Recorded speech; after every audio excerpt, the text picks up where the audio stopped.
My name is Priscilla Hernandez. I'm a wife, I'm a professional. I'm a mom of 2 boys. More specifically, I'm a mom to a child with food allergies, Zacky. Food allergies have been part of our story since Zacky's birth. I had no idea the world of food allergies until I became a mom.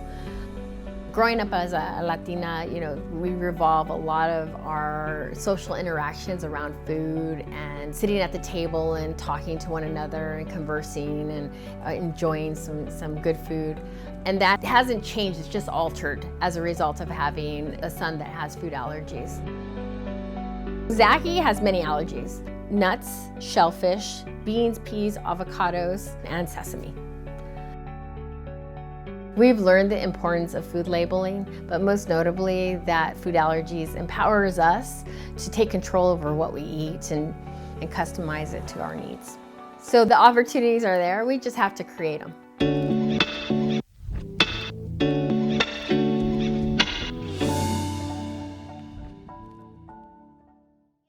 Look at it. All right, so what we're gonna do today, Zacky, we're gonna make some abondigas, okay? Yeah. There, you're gonna be my little helper. Did you wash your hands? Yep. All right, you sure? Let's see. Okay. Today we're making abondigas, which is essentially a soup, but it's meatball soup. Something that is my particular favorite. I grew up with it. My mom used to make it. It was one of the staples in my household growing up. It's currently one now. Abondigas actually originated in Spain. It wasn't from Mexico, but it was adopted. And it's something that we often refer to, you'll see it referred to as Mexican soul food. Okay, these are the things we're gonna put in there. We've already kind of prepared them. Zacky loves it. It's very allergy friendly for him. There's only a couple ingredients in there that if you want to avoid the top 9 allergens, you'd switch out. This is cilantro, it gives it a little flavor. I like cilantro. I know, we are a big cilantro family. Abondigas uses eggs for the meatball as a binder. So an easy fix for that is to use applesauce. And I've done it, it tastes great. So there's ways to get around the top allergens. I love applesauce. Part of the things of having a kid with food allergies is that fine balance. It's that fine balance of allowing them to know that they can explore, they can do things like every other child. But there is that aspect of it that is scary. Zacky at his school really wanted to eat in the cafeteria like all the other kids. And of course, I was very hesitant as a food allergy mom. That's like one of the things that you just don't want to hear. You don't want them to eat there, but they want to socialize. They want to be part of everybody else. And so what I did as hopefully being a responsible mom, I went to the cafeteria. I made them aware of Zacky's allergies. I made sure to identify his safe meal. And it was going okay up until 1st grade year. And then somebody inadvertently changed the croutons on his salad, which had sesame. All of a sudden I get a phone call from the nurse and she says, "Where are you? Are you almost here?" I was at home and I'm like, "No." She said, "I'm gonna get," and all I could hear in the background is Zacky screaming and crying and just really upset. She's like, "I'm gonna give him an EpiPen right now. He was vomiting, his throat was restricting, all the negative things were happening." And as a mom, it's just, as a parent, I think just in general, it just takes you to a whole different level. You can protect your kids for so much, but this was something very different. That's when we really sat down and we said, well, what can we do? What can we take control over? Reading our labels, making food at home. But I think more importantly, we need to get the word out in certain communities that maybe might not be as aware of these kind of issues. And that's why I like to let people know about Zacky's journey. Can you prep? I'm gonna throw this one away, but can you get the same size and put it down? Sure.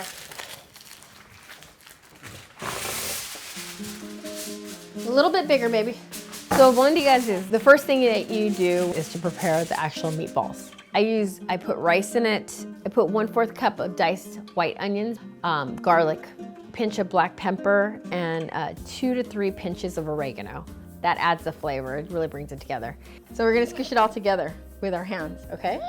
This is an opportunity that I really like to have the kids help out because they're able to get their hands in there and mash all that stuff together. And the whole goal is to get it blended as much as you can. Smash and I fold. So then you kind of, start forming a nice looking meatball. That's a really good looking meatball right there. We usually have out of the two pounds, we probably make about, 12, 15 meatballs, depending on, again, the size of that, and we set those aside. Then we go for the broth. The secret behind the broth is that when you saute the tomatoes, the garlic, as well as the onions, and what it does is brings out all the flavor, and your tomato gets really soft and it caramelizes in the bottom. And then I add 6 cups of water to that. About 7-8 minutes you're gonna cook it, and then you're gonna start adding the other ingredients. Potatoes and corn and carrots and celery. This is one of my favorite dishes. People who know me know that I really like abondigas. And I think it largely has to do with, this is something that my mom used to make when I was young. And I was probably around Zacky's age.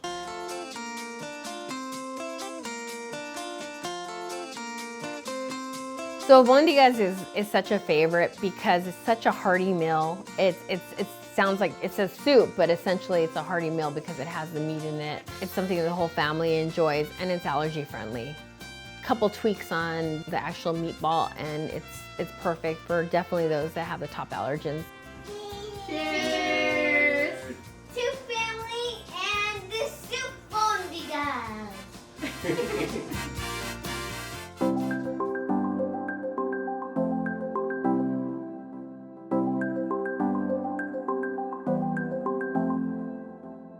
I've always dedicated my life to kind of looking at kids and their development in the beginning stages. So I interact with a lot of early education providers and really see the importance of education in children's lives. It's real easy as a food allergy parent to want to kind of isolate and to protect. But we can do that for so long, but eventually they're gonna grow up and they're gonna have to do things for themselves. So the best gift I believe that you can give them is empowering them and giving them the tools they need in order to make the best decisions possible. Look who has a salsa. Look who's walking around with a knife. Is that what That's awesome. So today we're making salsa verde. If you know what salsa in Spanish, it's sauce. So it's green sauce that we're making today. And we're doing it with tomatillo. It's basically a Mexican tomato. It has a husk around it. I mean, it goes back to the Incas and the Mayans back in, it's a staple in Mexican food and culture, and it's absolutely delicious. So this is a recipe my husband actually brought to the table. He's the one that makes all the pico de gallos, and he makes the salsa, and he makes all the fun food. This is the guy behind the salsa. I make the salsa verde. It's my activity, and I've always incorporated the kids in that, so it's fun. I don't let them cut the chilies, obviously. I don't want chili in anybody's eyes. That would be terrible. You can put the full jalapeno, one, and then seed the other one. We make a version of the salsa verde that's specific to Zacky and Jacob, so a little bit more toned down so it won't be so hot, and he can enjoy it too. And it's very healthy. It has none of the top, and I say top 9 because I include sesame in that, top 9 allergens. The food allergy thing is that Zacky having food allergies and going through all the process of first identifying what he has and then dealing with it on a daily basis. That has been another thing that's kind of been in the forefront. I've recently authored a bill, and it's called the Zacky bill. And what it does in the state government, it would put guidelines in the school system on how they deal with kids with food allergies to safeguard their kids in the school the way they should be and give them the tools they need. And so this bill would definitely help assist in do that. Let's put this away first. Salsa verde is super easy to make and it's so delicious. The primary ingredients is tomatillos. maybe get 8 to 10 tomatillos, stick them inside a blender. A half of a white onion is important. 2 cloves of garlic, a half a bunch of cilantro cut up. We put 1 to 2 green jalapenos. You can also use serrano chilies, but that means it's gonna be much hotter. So for the kid version, we use the jalapenos. All right, we won't use those seeds, and we'll just use the seeds from the jalapeno. We also squeeze in about 1 lime into the blender and a pinch of oregano. Blend it all up. There you go, you got it. And you get it to a consistency, there's no chunks, it's very smooth. Some recipes, they grill the chilies beforehand. What we do is we actually stick the blended substance into a pot and we let it simmer. And you'll start to see that the color will change. So that's when you'll know that it's ready. All right, let's try it. Really good. We like it a little warm. Some people don't. You could stick it in the refrigerator, let it cool off, but we love it warm right out of the pan. So simple, the salsa, Well, right? you know, you can, everybody's taste is different, so Yeah. you just season it to taste, right? Some Yeah. people want more oregano, less cilantro. You just play with the different ratios. So salsa in itself is actually delicious and very natural, and the ingredients are very simple. But the best thing about the salsa is you enjoy it with some corn chips. And corn chips are gluten-free. So there is no top allergens in that whole scenario, so which is really great. And it's very allergy friendly to everybody in the family and to most people. Guys, why do animals not go to school? Why? Because there are too many cheetahs.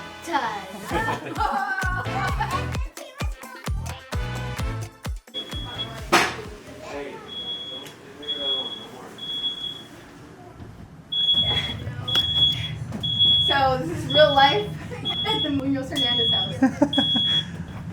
I couldn't handle my tortillas. Yeah. That's funny. Oh. Okay, so we're gonna be making some salmon tacos today. I love salmon. Yeah, okay, so remember last time when we did the tortillas? Yeah, we're gonna do some more. So you're gonna help me.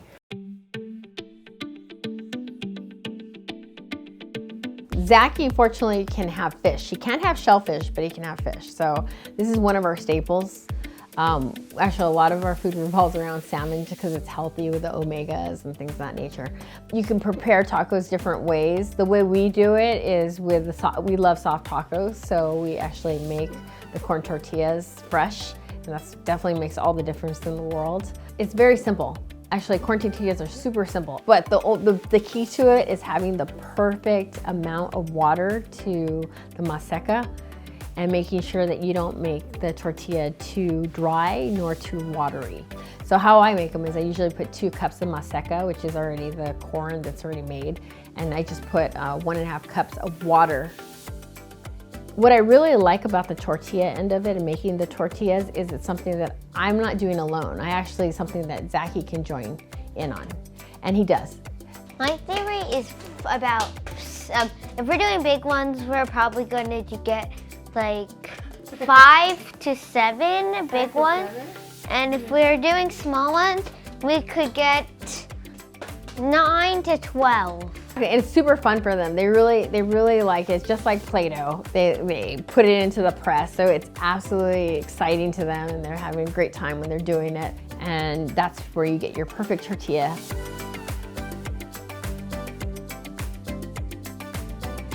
"30 seconds on one side, 30 seconds on the other, and then you flip it again. And at that point, your tortilla will probably rise almost like a little cream puff, and you know it's ready because the air is in there and it's cooked in the middle.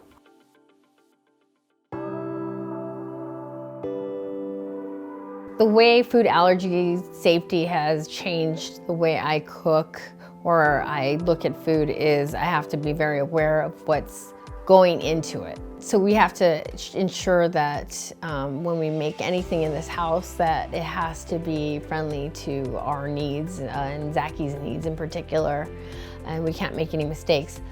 A lot of the dishes that I prepare kind of revolve around that.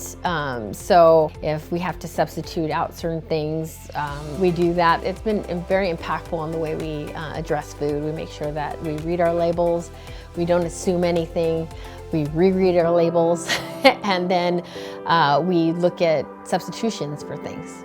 So we're really fortunate in this house because Zacky has a shellfish allergy, but he doesn't have a finfish allergy.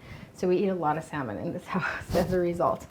And how we prepare it is very simple. And I always say like simple with food allergies is the best. I prep the salmon by putting a little lemon on it to give it extra flavor.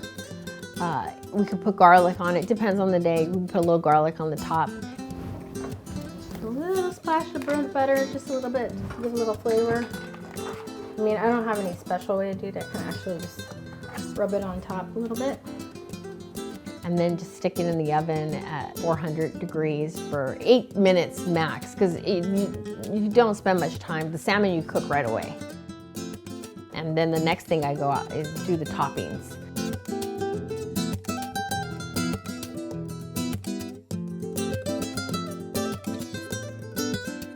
So this topping right here is actually something that Mom loves, in particular to give Zacky and Jacob. Usually you put cabbage on top of the salmon tacos and it's a good pairing, but this is actually broccoli and carrot. That's the composition of all three entities. So once the tortillas are done, you put the salmon in it, you put the slaw, The corn, sour cream, pico de gallo is top it off. The best part of it is that we all get to sit around the table and eat the creation that they made that day.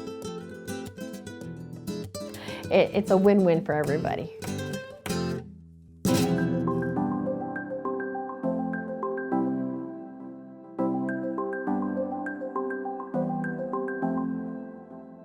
So I'm really excited today because we're making one of my favorite, most creamy drinks, and that's horchata.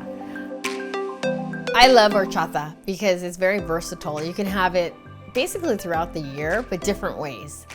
During the summer, we all know the traditional with the ice in it, and it's really refreshing.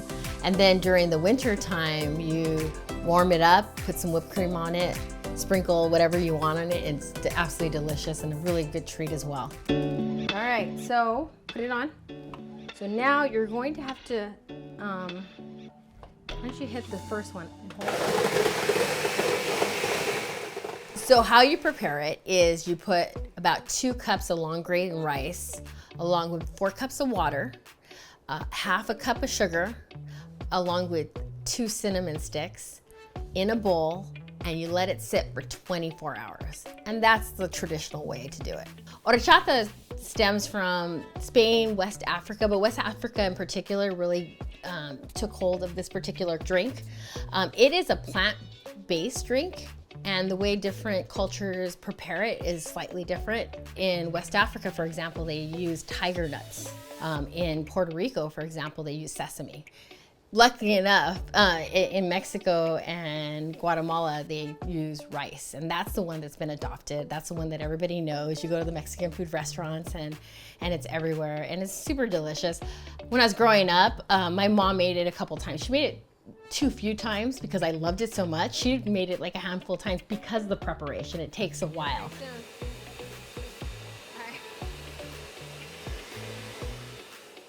Traditionally, horchata is made with milk. We substitute it with oat milk, and I know a lot of people are allergic to milk, so this is a great, great substitution. So a really interesting thing happened the other day. I mentioned something about macadamia nuts and regular almonds, and I was kind of comparing the two. And then I hear Zacky's voice saying, what does that taste like, Mom? What do macadamia nuts taste like? It dawned on me that my son has not experienced having any kind of nuts. He's allergic to nuts. So when he asked me that question, it kind of took me aback, and it made me think, being a food allergy child or being a food allergy person, there's things that you have not experienced. And being a mom, I I want my kid to experience everything.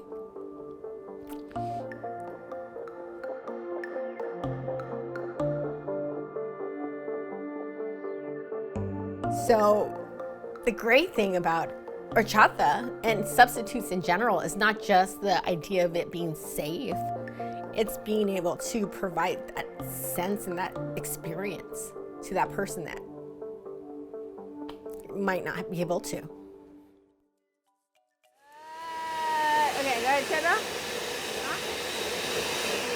Well, that's one way to do it. Let's see how we do. Goal is to get it as pureed as possible, and that's pretty good. That almost looks like rice water in itself. Once it's all blended up, the next step is you have to strain it. It's pretty refined at that point, but not enough to put in the drink. So you strain the contents over into the bowl, and you'll get all the creamy, delicious drink from that. See how it's piled up? So what you're gonna do is you're gonna mix it around and help it out so it can get, yep. Oh, it looks slimy. That looks good, doesn't it? Yeah. It smells good. It smells cinnamony. You can add sugar, you can add other things just to taste. Ooh, look at that. This is condensed oat milk. This is where you're gonna get your creaminess, and that's where you're gonna get the flavor. Oh goodness, here. It's pretty much done after that. You add water, and you got horchata.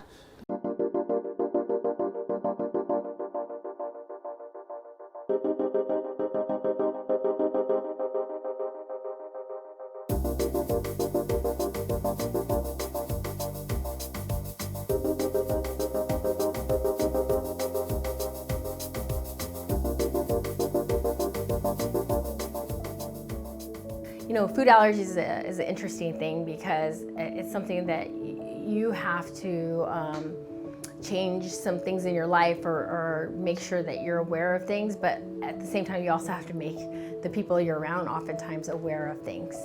You know, but that's a responsibility that you bear when you do have food allergies. So today we're making elotes. It's street corn. It's common to see it in outside vendors, but it has transcended over time to be in any restaurant, in any home. When we make elote, we use a lot of alternate ingredients from the traditional because of Zacky's allergies, and then just in general, just for health reasons. But instead of butter, I like to use olive oil, and it tastes absolutely great. It's light, and it does all the right things, and it turns out great. And then in addition to that, because the ingredients calls for a mayo, we use a mayo that's basically egg-free and all top allergen-free. We like it in particular. It's one of Zacky's favorites. And you know, because Zacky has food allergies, he has a limited menu. And we like to be creative with the things that he does have. Do you like corn, Zacky? I love corn. It's my fifth favorite food. Fifth favorite, okay. So the process of making elote is pretty simple, and I use that word so often because that's where all my meals are, very simple, and I think that's what we have to have. You start off with the corn itself, and you coat it with olive oil instead of butter, seasoning it to your liking, using the traditional seasons that you use in the home. Normally, like for us, we use garlic, salt, and then I pop on a little black peppercorn next. Put it into the oven at 400 degrees. Let it cook for about 12 to 14 minutes. But then on the last part, I would about like last 2 or 3 minutes, what we do is we broil it, and that makes it crunchy, and it actually really adds to the flavor of it. What are you boys doing? What are you guys doing? Get back here with that sugar. The toppings consist of a base, a mayo, with lime and garlic and additional, there's sugar that we put into it, as well as some tahini, which all mixed together tastes absolutely delicious, and that's how you coat the corn initially. I'm gonna pop on this sauce. We're gonna put enough that the cheese can stick nice on it. So we're not gonna overdo it, but a nice little glaze. Like glazing? And then on top of that, you put cheese.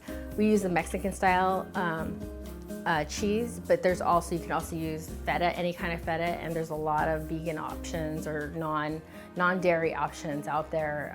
And actually I have one that's like the top 9 free.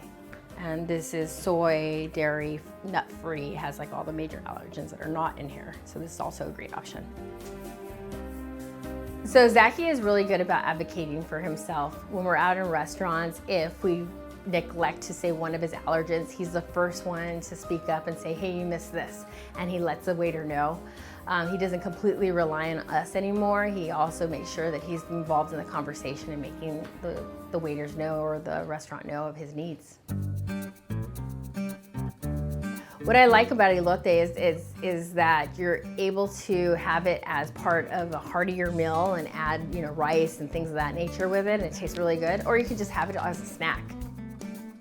And it's really easy to prepare. It probably totally takes like maybe 15 minutes to get done, and it's a good thing to enjoy with the family.